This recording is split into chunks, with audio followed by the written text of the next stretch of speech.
Salut à tous, c'est Maurice pour baskicker.com. Je vais continuer aujourd'hui la deuxième partie de la série de la vidéo de PLO 10, de la série From No Limit to Pot Limit Omaha.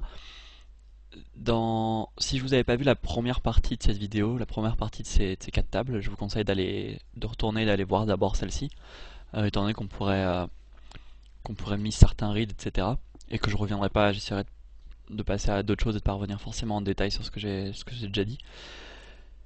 Euh, pour le reste, on va directement rentrer dans l'action et commenter.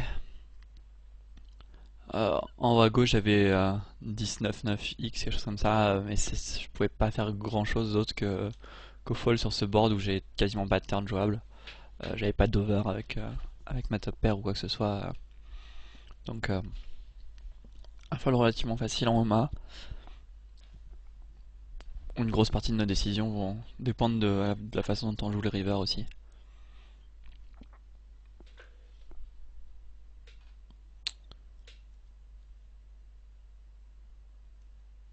Je vais essayer d'accélérer un peu entre les mains, histoire de, mes, de rendre la vidéo un peu moins, enfin d'avoir un peu moins de blanc et peut-être aussi d'essayer de commenter un peu plus vite les mains. J'ai essayé de revoir un peu la vidéo que j'avais faite et elle était sans doute un peu longue.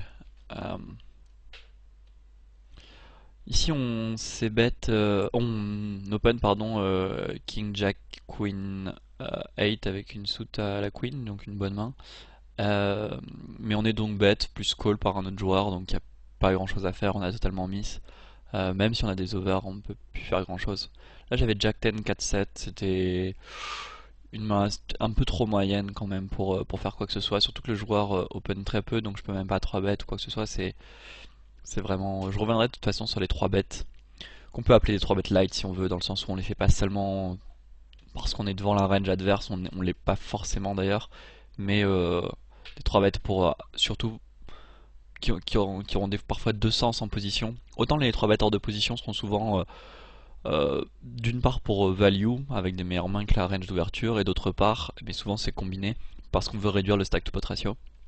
C'est souvent un peu le cas hors de position.